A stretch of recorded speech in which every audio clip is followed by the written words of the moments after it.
So, hello and welcome to the Spoonies with Purpose podcast. And today I have the absolute pleasure of talking to Anne Sloman, who is a health coach. So, Anne, would you like to introduce yourself a little? Hi, yeah, I'm Anne Sloman, holistic health coach. I've been living with ME/CFS for about 15 years. Been quite a long journey up and down. So yeah, really looking forward to sharing my experience with everybody. Fabulous. So, yeah, let's jump right into that and tell us a little bit about your experience with ME/CFS and I believe there's also Irlen syndrome and mold illness. Can you tell us a little bit about your story? Yeah, I got glandular fever when I was about 30, so I'm 46 now. And it was at that time when the NHS had just done, the research, and I was pretty much just told by the doctors, as I struggled with my health to recover from the glandular fever, that there wasn't really anything wrong with me, and I just had to keep on going. So that's what I did really for about a decade. Had fatigue, migraines, brain fog, but just thought it was normal, really. Just kept on pushing on. And I had to stop work about 6 years ago and work freelance, moved back to Derby from Dublin. But I still kept on going. I wasn't working full time, but I kept on going, kept on pushing. And then it was only really in lockdown, when COVID came around, that I was in my house quite a lot. And I think I was affected by some mold in there. Realised I had Irlen syndrome as well, which is why I wear these slightly tinted glasses. And yeah, that was the first time that I was forced to stop, and then I began to realise how ill I was. And since then, so sort of the last 4 years, gone on, a journey of self-healing. I know it's a bit cheesy, but I do see it as that. Yeah. Yeah, well, I totally agree with. I like the word journey. It really describes because there isn't with self-healing, there isn't a beginning and an end, really. It's just a constant life journey. Yeah. And it is, yeah. And I think if you can say it like that, that really helps you go through the ups and the downs. Yeah. Yeah. So we're here to talk about purpose. Can you Yeah. tell us, Anne, what does purpose mean to you? Yeah. Well, I think if you'd asked me that question 10 years ago or 5 years ago, I wouldn't have had a clue, because I just rushed through life kind of living up to other people's expectations. Not that I thought that I was, but society's kind of what they consider success in the world. So I had a corporate job. I just wanted to manage more people, get into a relationship. I used to horse ride quite a lot. I used to want to be successful in my riding, have a successful social life, be busy, lots of exercise, lots of achievement. And but I don't think I really ever looked at things like self-worth or purpose. I was just doing what everyone around me was doing, what had been expected from me. It is so Yeah. easy to get caught up in that, isn't it? To get caught Yeah. up in what society expects of us, or in what we are taught is the um, the formula for success Yeah, and happiness. and happiness. Yeah, Yeah, because we are sort of told that you just need more and more of this, and more things, more success, more kind of I still have a bit of brain fog, more respect, or recognition, and then you're going to be happier. So I would say that in the last 5 years, I've begun to understand kind of what purpose is, and learning about myself, about my physical health, mental health, emotional health, and learning how I can improve that, and then sharing that with others, and helping people that may be having difficulties that I was suffering with, and helping them improve their lives. Yeah. yeah. So what I picked up from that was the first part of it was actually the purpose was in the self-healing, the helping myself, the improving my own um, well-being, and then that then led on to and then helping other people do that too. Yeah, completely. Yeah, you know, when I started off, when I first came along to your group coaching, I started seeing a nutritionist, started sort of getting into ideas around self-compassion and trust and um, those kind of things. It was all, yeah, it was all for myself, really. And I did so have sort of joined them in a 12-step program, and I've connected with people that are, so for example, you know, a group of people through Tara Brach's Facebook group, so various sort of spiritual teachers. So it was that journey between just trying to help myself, looking at myself, and then connecting with other people, just as kind of as peers, understanding what other people are going through, learning from them, and then yeah, so I trained in the last few years as a health coach, and so now I can actually all that I've learned, both what I've learned in my health coaching course, but what I've learned myself from those other people, from my nutritionist, and what I've had to find out myself. You know, actually being able to start putting that out there on social media. You know, never used to be on social media, so Yeah. looking at those things that I've learned, and then yeah, helping people in a more formal way in terms of my coaching. Yeah. Yeah. Because I personally believe it's a really important part of our purpose is to actually work on our own stuff first. That yes, connecting with others and then share and moving on to sharing is a really important part as well. But without the first bit, without that part of working on how to be as well as possible, we can't really have any powerful purpose. So I love that part of your story. Yeah. Yeah, well, because also you, as soon as you find something, you want to. First, I was finding that I thought it was a cure for myself. You know, you find one thing, oh, the mold illness, the Erlen syndrome, or just ME, or a certain supplement, something like that. And you think, oh, this is the solution for me. But then you also want to kind of press it on other people. You know, so you want to share it with other people. And whenever someone comes up with an issue, like, oh, you need to do this, you need to do that. And I had to learn how to not do that. And coaching's really good for that. Yeah. Just realizing that people are on their own path and they will find right them in the right time, and not trying to press it on people. And that takes a lot of, I had to change myself a lot before I could get into that space where I could do that and just let people work things out for themselves and not be always pressing ideas onto them. Because particularly friends and family, you just want to tell people, oh, I was ill, I don't want you to get ill, so you have to stop doing this, you have to stop doing that. Yeah. Well, it's a really it's like a natural impulse to want the people that we love to be as well as possible, but also to work when you find something that's worked. Your first impulse is to want that to work for other people too. Yeah. But yes, I think what you described is that there is a much bigger level of growth. And that bigger level of growth is recognizing that everybody is unique, individual, and on their own path to their own growth.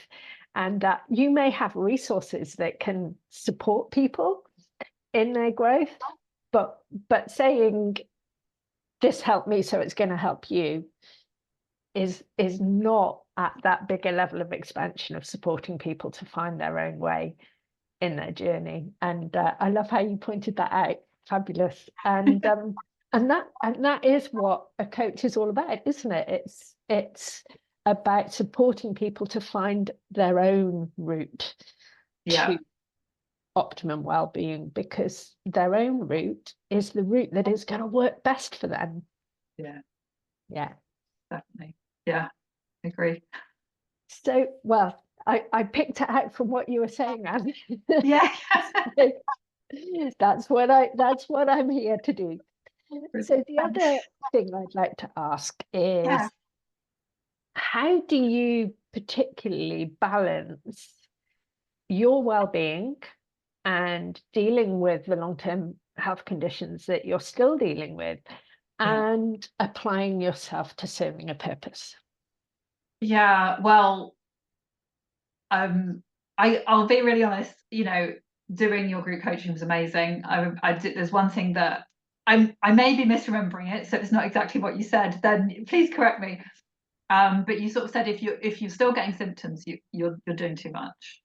And I actually still think that today, because I like to kind of focus on those sort of individual symptoms, because I've had dozens and dozens of things. That recently was doing a presentation, I put them all on a page, and it was completely filling the page. And those symptoms, I've slowly chipped away at them, and some things have completely gone. And actually quite a lot of those things have completely gone. And then the main issues that I've got are brain fog and fatigue and sort of some light sensitivity, and they are so much more improved. And it is that, and one of the most important things is that kind of pacing and thinking that your body needs the extra energy to heal. I put my body through so much over a decade of just pushing and pushing and pushing. In one circumstance when I was really ill, I was still working full time and sort of socializing and exercising 7-8 times a week. But I had a meeting with somebody and I met him 2 days later and I didn't recognize who he was. That's how bad my brain was, because my body was just having to use all the energy I had to keep my body going. So yeah, no, the pacing is really key, and learning to let go of all those things we start talking about at the start. You've just got to let go of them, and then have that kind of self-compassion and trust that something will come to fill that space, and that space is going to be more productive for you. Sorry, that's not very practical. That's all very, very sort of like overarching, but it doesn't have to be practical. Guiding principles are great too. Yeah, but I mean, on the flip side of that, I'm a really, really practical, organized person. Yeah. So I do have, and also because of this Irlen syndrome, I haven't been able to look at computer. I can't really look at my phone very much. So I've had to really adapt, and that means that I write everything, sort of write everything out. Blue paper background, green felt tip pen means that I can process it. And it's got me away from devices, but I have a daily plan. I record quite a lot of stuff at the end of the day. It sounds like a lot, maybe 20 different things at the end of the day, but it's quite quick, so I can keep an eye on my progress, my symptoms, how much I'm doing. And then planning each day, and mindfulness is really key to me. Mindfulness and spirituality as well. So I have a kind of morning practice that will be about an hour, meditation, meditation, affirmation, do all my planning, connect with my higher power, ask my higher power what I should be doing today. Trying to check in through the day.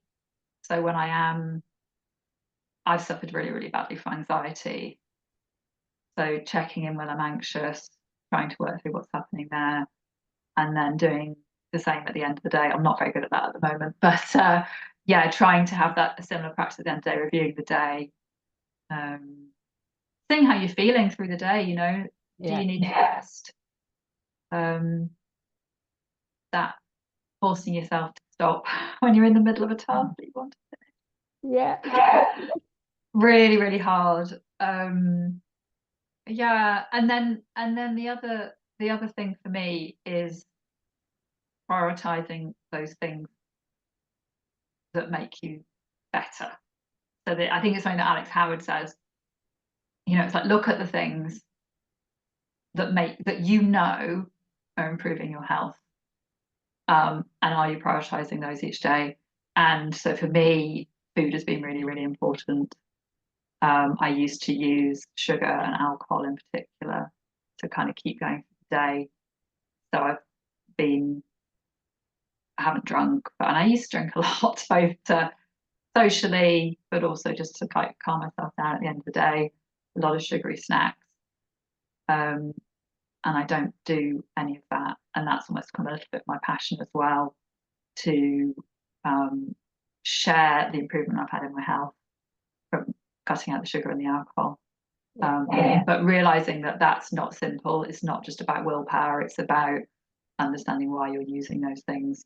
So there's physical changes that can help, but there's also that mindfulness, spirituality as well, that can help you, that are really important to me. So I spend an awful lot of time energy, you know, cooking and preparing healthy food. So that's sort of another thing that, yeah, supports my health, yeah, and that balance. So let me try and summarize some of what you've been talking about. So that you talked about an overriding arch of just being able to let go and trust that in letting go, in not pushing, that what that space of what you need to get done will get done, but balancing that with quite a structured approach to your well-being. Yeah. And yeah, I love that you have kind of lots of structures in the day that support you to be as well as possible. And then and of course, if we're supporting ourselves to be as well as possible, we can then serve our purpose. And as well as the structures, one big part of it for you has been what you're eating, and and drinking or not drinking. Herbal teas, no caffeine, those kind of things. So yeah, a lot does go into it. A lot does go into balancing well-being and purpose, because without doing the well-being stuff, we can't do the purpose. And that's where I am at the moment. I'm going through quite a good period of healing. And I'm going through a sort of period of healing, and I'm really trying not to put too much pressure on myself in terms of the health coaching and other things. And just focusing on my health, because without that, then I'm never gonna progress with health coaching, with helping other people. And I do, my day is very structured, and I do have a 2-hour sleep and rest in the middle of the day. I try to just work at the computer for 20 minutes at a time and then have a break, do something different. I know you're big on like using different types of energy. So, go and tidy your bedroom for 10 minutes, then come back and have a little guided meditation. And get healthy food. So I really use all those kind of methods to preserve my energy through the day. Fabulous. So let's talk a little bit more about your health coaching and your approach to it, and what you're doing with it at the moment. So I'm a certified health coach. I'm trained in a company called the Health Coaches Academy. It was a very thorough year-long course, which itself was quite a challenge. I was really still struggling with the Irlen syndrome, brain fog at that time. So that in itself had been a challenge to train. But it was a wonderful course, really holistic, and brings in lots of ideas around mindfulness, rest, connection, community, all those sort of things. Not just about helping people lose weight or anything like that. And so I offer one-to-one coaching. I do an 8-week program, and it's just brilliant to sort of connect with people and just allow people some space and time to stop and think about what's happening in their lives at the moment. It's really, people just don't get that time.